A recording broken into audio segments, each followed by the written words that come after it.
As escolas de samba recebem 12 milhões da Embratur e homenageiam o presidente da República, mas o fato é que a escola de samba ficou em posição muito ruim e foi rebaixada. Seria importante para nós, os 5 tribunais superiores, termos códigos de conduta. Quem detém poder deve ser fiscalizado. Eu penso que nós precisamos ter mandato para os ministros, não só do Supremo, mas de todos os tribunais superiores. Eles estão garantindo impunidade por lei. O próprio poder legislativo está garantindo a própria impunidade. Pode falar.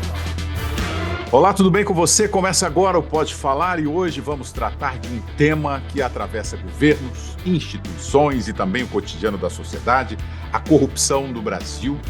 O país voltou a aparecer mal no principal ranking internacional de percepção da corrupção, mantendo infelizmente, uma das piores notas da série histórica. Para conversar sobre este assunto, eu recebo hoje o Procurador de Justiça do Estado de São Paulo, especialista no tema e uma das vozes mais respeitadas do debate anticorrupção no Brasil, Roberto Liviano. Obrigado pela participação. Mais uma vez, no programa Pode Falar. Uma alegria, William, uma honra estar aqui com você. O tema é sério, é grave, mas é necessário, né? Então, estou sempre à tua disposição aqui para dialogarmos.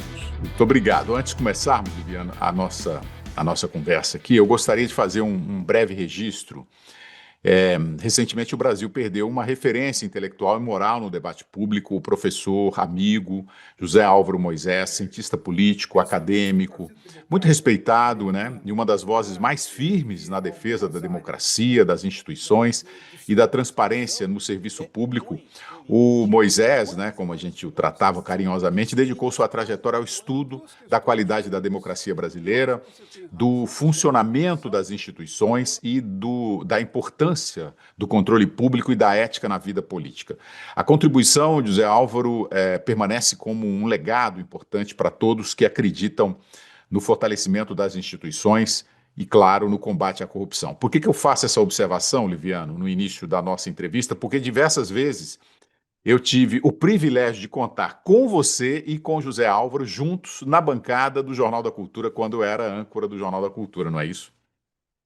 Pois é, para mim foi sempre um privilégio estar ao lado de José Álvaro, um grande mestre, um homem extremamente sábio, culto, inteligente, sereno, muito equilibrado, ponderado nas suas falas, e foi um grande privilégio para o INAC ter José Álvaro como um dos seus 32 fundadores. E para nós foi um grande pesar o falecimento prematuro de José Álvaro, que ainda tinha muitas contribuições a dar ao país. Uma referência intelectual e moral, uma grande perda insubstituível, uma perda irreparável para o país. Não só um estudioso do tema da democracia, William, mas também alguém que punha a mão na massa, alguém que se dedicava a lutar pela democracia. Uma coisa é estudar, escrever, mas José Álvaro era um operário que trabalhava pela democracia, E ele participava da vida do Instituto, escrevia, foi autor de capítulo do livro A Corrupção na História do Brasil, e para nós era uma fonte permanente de inspiração.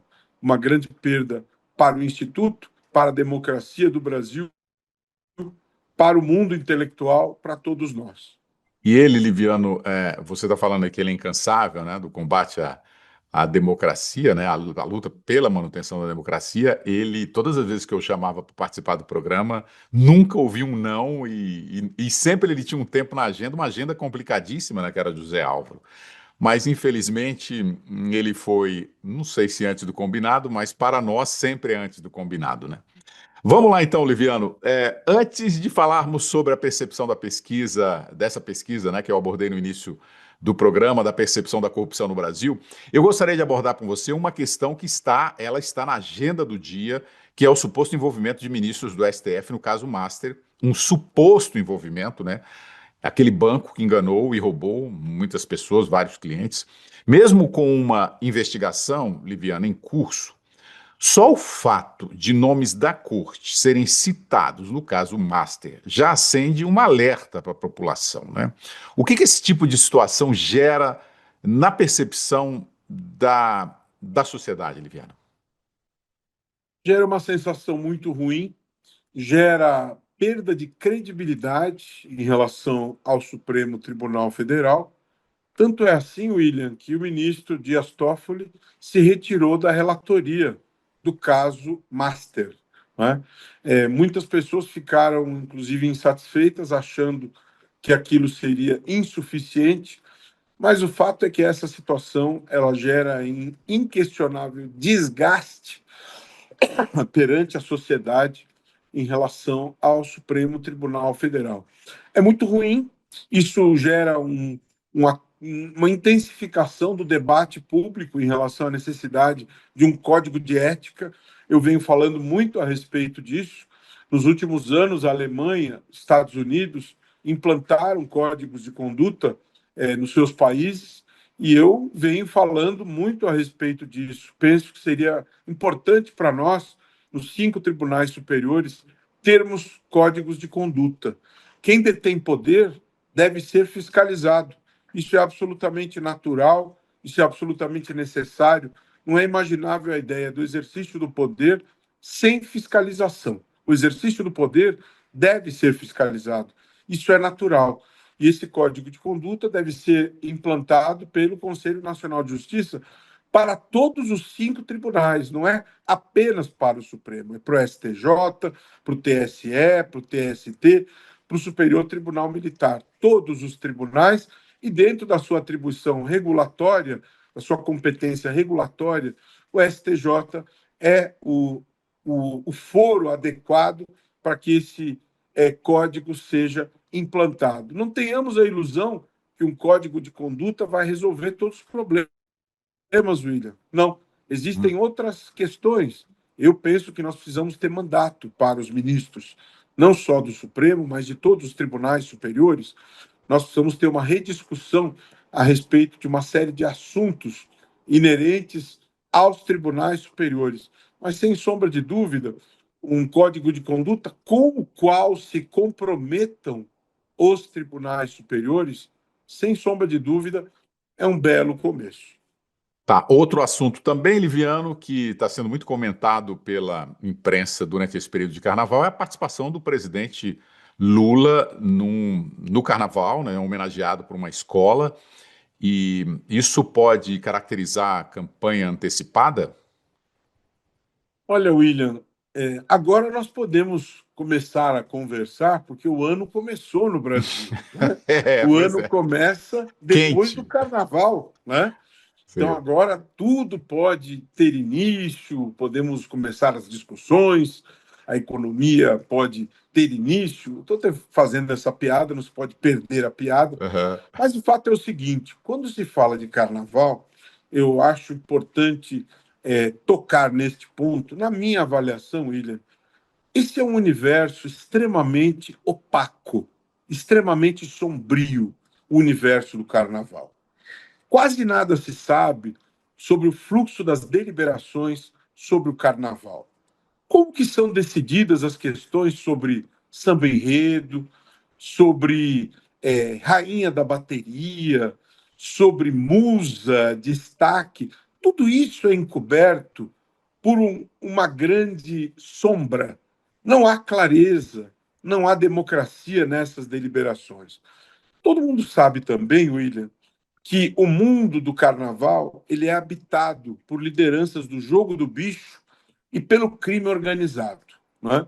É um universo bastante complexo, este do mundo do carnaval. Nós sabemos também que o governo federal aportou 12 milhões para as escolas de samba do Rio de Janeiro. Então, fica no mínimo esquisito essas escolas que receberam 12 milhões, uma delas, Acadêmicos de Niterói, resolver homenagear o presidente da República.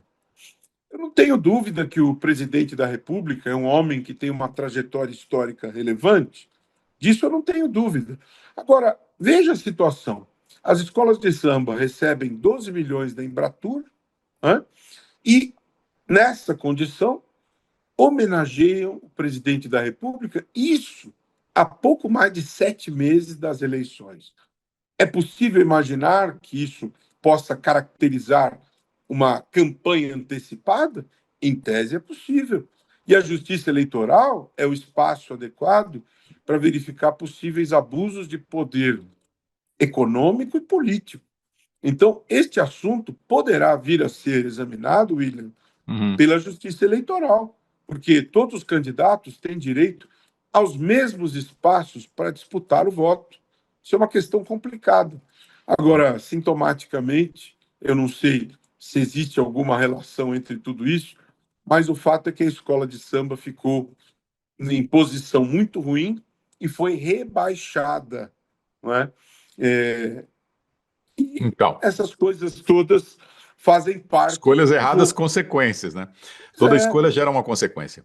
pois é. Como É, já disse Pablo Neruda, somos livres para as escolhas e prisioneiros das consequências. exatamente. Liviano, para você ver, 10 minutos de conversa e nós já temos dois casos muito fortes, né? Que pode configurar ou pode participar no aumento dessa percepção do brasileiro em relação à corrupção, né?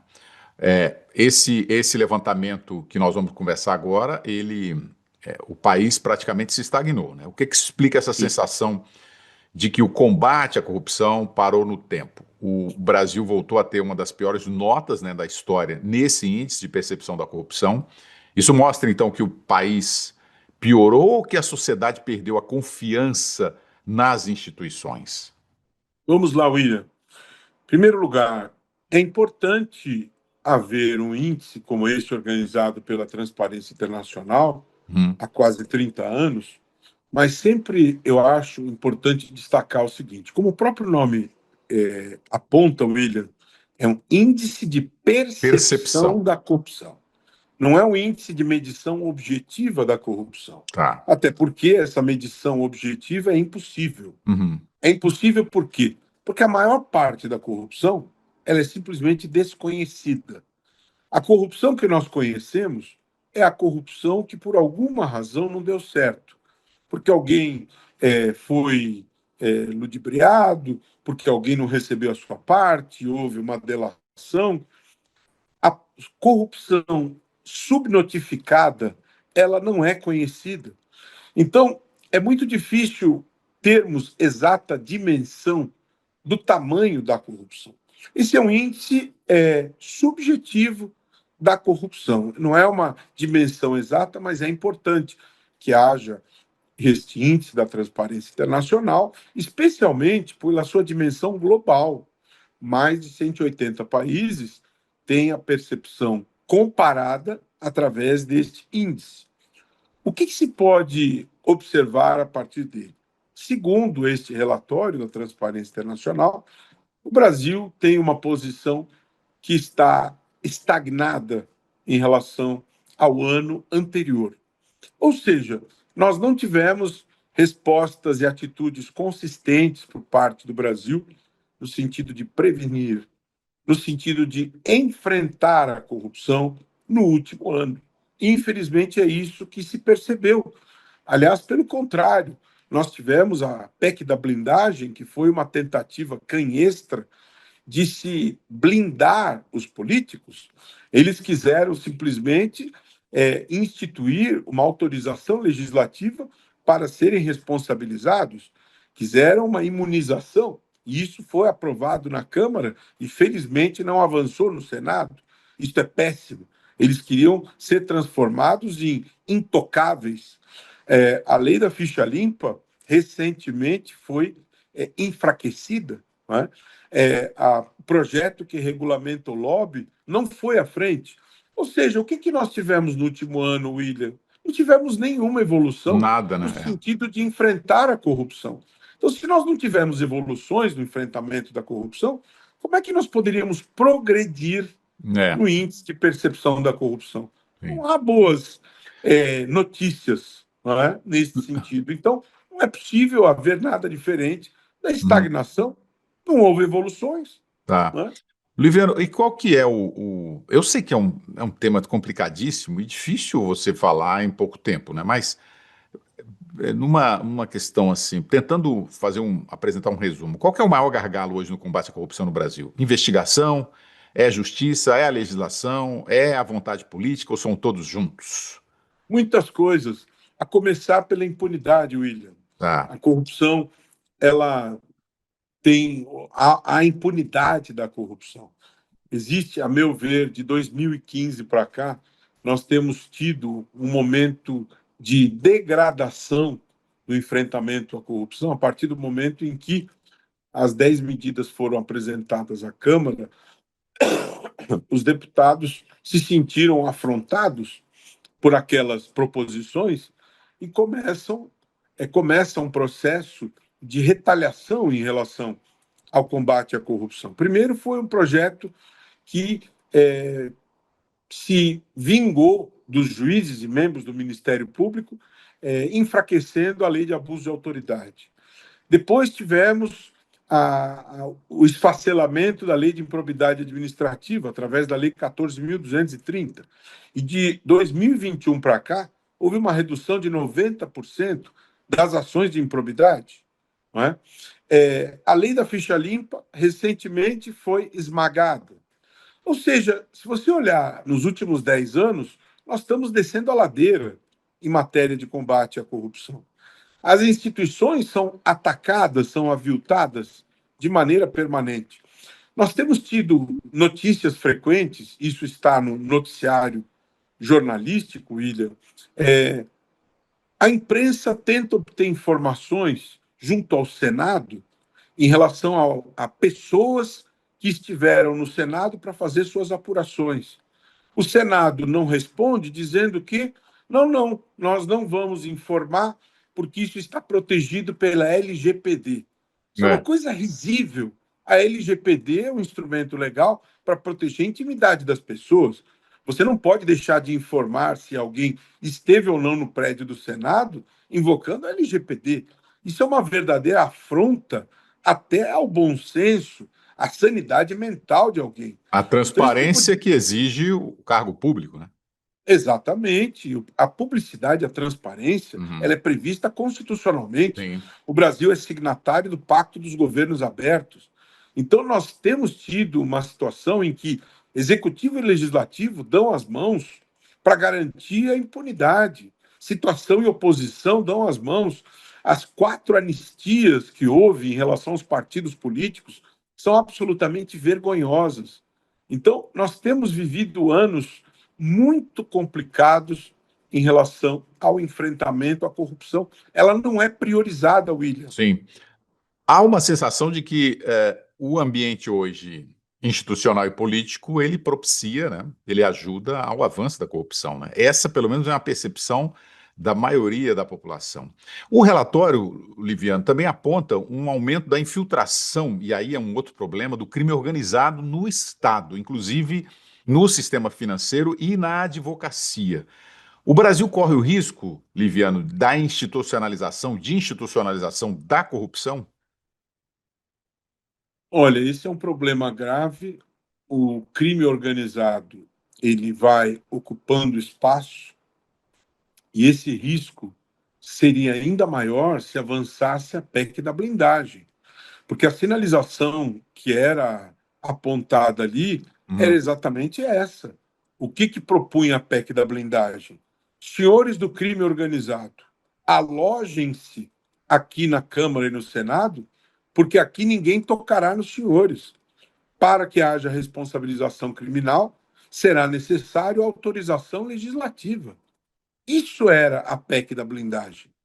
Eles seriam transformados em verdadeiros semideuses. Isso era afrontoso a cláusulas pétreas, como o princípio da separação dos poderes e a isonomia constitucional. E observe, William, isso foi aprovado na Câmara mediante urgência de votação. Ou seja, não passou pelo exame Não da passou, Comissão né? de Constituição e Justiça da Câmara, né? E só não avançou no Senado porque houve aquela grande manifestação em 21 de setembro, Uhum. houve uma grita da sociedade, e aí o Senado, por 26-0, rejeitou esta proposição. Mas então, existe sim o crime, ele vai ocupando seu espaço, e existe, do ponto de vista legal, um avanço dessa situação em que a impunidade vai sendo garantida por força de lei. Existem modificações legais que vão garantindo essa impunidade por força de lei. Isso eu vejo claramente na modificação da lei de improbidade administrativa. Então, nós estamos vivendo uma situação absurda do ponto de vista do enfrentamento à corrupção, infelizmente. Liviano, já que a gente está comentando a questão do parlamento, eu gostaria de saber sua opinião em relação às emendas parlamentares, né, que também se tornaram uma polêmica. Este ano, por exemplo, ultrapassam 60 bilhões de reais. Será que o sistema de emendas nos tornou uma porta institucional para a corrupção ou é uma ferramenta legítima que está sendo mal fiscalizada? Esse é um outro tema da maior gravidade, William. Nós temos tido aí, computando esse último aumento, de mais de 20%, de 60 bilhões no orçamento, na última aprovação, nós temos um aumento aí, nos últimos 12 anos, de mais de 30.000% no bolo das emendas É. parlamentares. Enquanto que o salário mínimo aumentou cento e poucos por cento. Ou seja, a própria palavra emenda, William, ela tem qual o conteúdo? Emenda é complemento. Né? Emenda é algo acessório. Quem tem que diagnosticar as necessidades da sociedade e prover as políticas públicas é o Poder Executivo. Dentro da tripartição do poder, dentro da ideia da separação dos poderes, isso deve caber ao Poder Executivo. No entanto, nós tivemos a total subversão do sistema constitucional a partir do momento em que o legislativo vai capturando o orçamento público. Hoje você tem o bolo das emendas ultrapassando a dotação de mais de 30 dos 39 ministérios. Então, interesses paroquiais, interesses menores dos parlamentares se sobrepõem ao interesse público maior. Né? Uhum. Então, essa situação é totalmente absurda, anômala. E se continuarmos da maneira que estamos, nós, no ano que vem, estamos rumando para um colapso fiscal. Esta é a realidade da questão orçamentária. O ministro Flávio Dino tem sido corajosíssimo nas ações constitucionais que foram ajuizadas pela Abrage, pela PGR, pelo PSOL, mas é necessário que ele receba apoio, porque ele corre o risco de ficar isolado em relação a isso. Não adianta o ministro Flávio Dino tomar decisões e não ser respaldado pelo restante da corte, porque haverá um momento em que essas suas decisões serão colocadas em xeque. Liviano, vamos ser sinceros, né? O nosso parlamento hoje, a gente tem uma noção de que ele não terá força ou não tem força para combater a corrupção. Eu digo quando fala assim, o nosso parlamento combater a corrupção, parece loucura, né? Mas tudo começa a partir da lei, né? Porque a lei, ela existe, depois vem o cumprimento daquela lei, né? E aí depende do judiciário e da polícia. Eu te pergunto, o nosso problema no combate à corrupção, onde é que ele está exatamente? Onde começa isso, hein? Começa lá atrás na educação, na qualidade do que o Zé Álvaro sempre lutava, né, na qualidade da democracia. O William, não adianta querer fugir à responsabilidade do parlamento, porque, como eu disse, tenho repetido, nós temos visto nos últimos anos uma relação incestuosa entre o poder legislativo e o poder executivo, sabotando Uhum. o enfrentamento à corrupção. Então não adianta querer tapar o sol com a peneira. Né? As leis têm sido desmontadas em relação ao seu papel de proteção ao patrimônio público. Então, isso está passando, sim, pelo poder legislativo. Eles estão se blindando, então, é isso? Exatamente. Eles estão garantindo impunidade por lei. O próprio poder legislativo está garantindo a própria impunidade. Quando a lei de improbidade administrativa foi desmontada em outubro de 2021, vários dos senhores parlamentares respondiam a processos por improbidade e eles puseram o dedo no botão ali, votando, se auto-beneficiando da nova lei. Eles estavam autolegislando para se auto-beneficiar. Houve senadores que respondiam a 40 ações de improbidade e não se constrangeram e votaram para se beneficiar da nova lei. Então vamos colocar as coisas nos devidos lugares, William, tá certo? Essas pessoas, inclusive o próprio presidente da Câmara da época, o senhor Arthur Lira, respondia à improbidade administrativa e ele comandou o desmonte da lei de improbidade. Então Uhum. vamos colocar as coisas nos devidos lugares. Educação é importante? Claro que a educação é importante. O problema da corrupção, ele passa por uma série de fatores. O problema da corrupção no Brasil não se resolve com varinha mágica do dia para a noite. É necessário o envolvimento da sociedade, é necessário o envolvimento maciço em educação a longo prazo, é necessário que nós tenhamos uma renovação da nossa representação política, porque a atual representação política sabota o combate à corrupção, tá certo?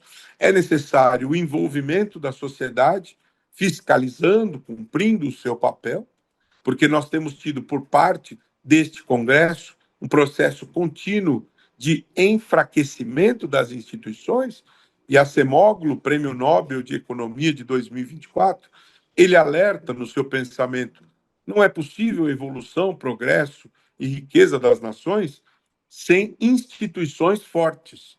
E as instituições, infelizmente, vêm sendo atacadas. A PEC da vingança, a PEC da mordaça, são ataques às Uhum. instituições como o Ministério Público e tantas outras. Esse problema vai causando um desânimo na população e esse desânimo gera menos enfrentamento à corrupção. Isso é que é o problema. Eu ia te perguntar até se o Brasil está ganhando ou perdendo a guerra contra a corrupção, mas você já deu resposta. Aliás, você está dando a resposta o tempo inteiro que nós estamos perdendo, né? O que precisaria, Liviano, então, para acontecer no Brasil, para a gente começar a subir de verdade no ranking da percepção do combate à corrupção? Olha, William, Onde você começaria? são necessárias várias coisas. A Ah, princípio, começando pela colocação deste tema na agenda de vida das pessoas dentro de casa, né? Os pais devem colocar a questão da integridade como algo que faça parte da agenda de vida de cada um. Precisam formar os filhos para serem os mais íntegros e não os mais espertos, né? No Brasil, formam-se gerações de pessoas que devam ser as mais espertas. As pessoas precisam se preocupar em formar pessoas com valores humanos, com valores preocupados com integridade. Esse é um começo importante, não é? Nós precisamos exercer a nossa cidadania quando escolhemos os nossos representantes de maneira muito consciente. Precisamos escolher pessoas que façam cumprir o seu papel, deputados, senadores, teremos eleições em outubro, para selecionar presidente da República, governadores, 2/3 do Senado, deputados federais, deputados estaduais, eleições importantíssimas. Essa renovação da representação política é crucial para a nossa democracia, para a evolução da nossa República. Isso é extremamente importante, que uhum, nós cumpramos o nosso papel e que nós façamos a difusão da relevância dessas eleições para todos à nossa volta, William. Se tá, nós tivermos uma boa renovação política em outubro de 2026, isso é importante para nós, sem sombra de dúvida. tá. Tá? Agora, a gente fala muito da corrupção dos grandes escândalos, né? Como nós citamos aqui. Mas e aquela corrupção, Liviano, do cotidiano? O nosso programa está chegando ao fim, mas eu queria abordar só essa questão aqui com você, que eu acho importante. É aquela comissão escondida, a venda sabendo que o produto é defeituoso, quer dizer, o jeitinho brasileiro para furar a regra, né? Até que ponto o cidadão comum também alimenta o sistema de corrupção? Eu vou além. Se amanhã todos os políticos corruptos, essa é a pergunta para fechar o programa, tá? Se amanhã todos os políticos corruptos desaparecessem, mas o comportamento cotidiano da sociedade continuasse igual, o problema da corrupção no Brasil realmente acabaria? Eu vou responder a sua questão da seguinte maneira: para evoluirmos na questão da corrupção, uma medida importante seria revogar a lei de Gerson, né? No Brasil, vigora, em larga medida, a lei de Gerson. Todo mundo quer levar vantagem, William, né? Então, é necessário que mude esta mentalidade de todo mundo querer levar vantagem, tanto no âmbito público como no âmbito privado. Se a lei de Gerson fosse revogada, o Brasil avançaria muito. Cada um tendo oportunidade quer levar vantagem. E as pessoas educam seus filhos para viver dentro da lógica da lei de Gerson. Para quem é mais jovem e não entende o que significa isso, é É, bom traduzir, né? Gerson foi um grande jogador, inclusive da seleção brasileira, né? E ele fez uma propaganda dos cigarros Vila Rica.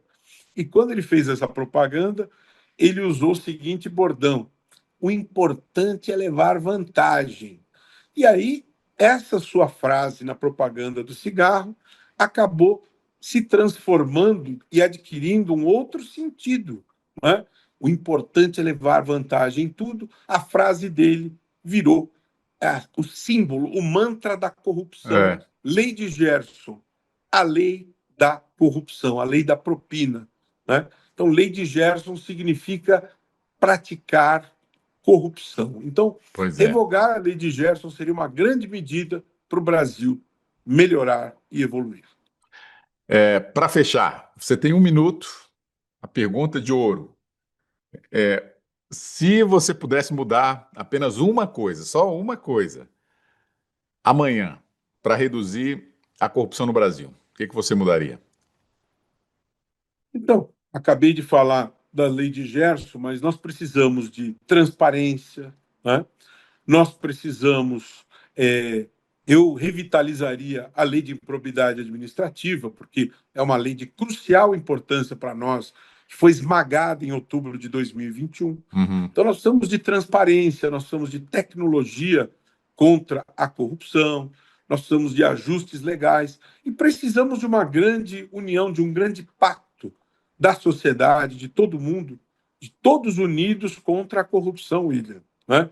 E não se combate a corrupção com capas de super-heróis. Quem aparecer dizendo isso é picareta, é impostor.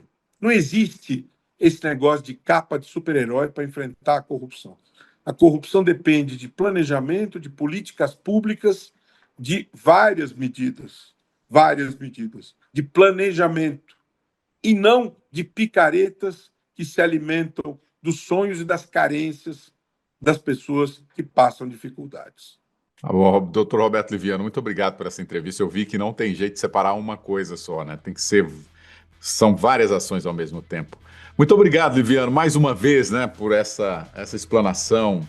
É sempre muito bom entrevistá-lo e falar um pouco sobre esse combate à corrupção no Brasil, para ver se acorda a nossa população, que é preciso agir o mais rápido possível, né?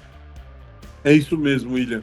Vamos juntos, debater é preciso, dialogar é preciso, e a gente vai assentando tijolo após tijolo e cada vez mais conscientizando as pessoas sobre a relevância disso, e com isso o senso crítico na hora de votar, o senso grave do quanto isso é sério, vai ganhando força, ganhando peso, e nós vamos evoluindo pouco a pouco em relação a isso, dando um passo atrás para dar 2 passos à frente. Tá. Muito obrigado, Liviano. Até o próximo programa. Convido quem está acompanhando a me seguir no Instagram, Roberto Liviano Oficial, e também Não Aceito Corrupção. Forte abraço, William. Até a próxima. Pode falar. Pode falar.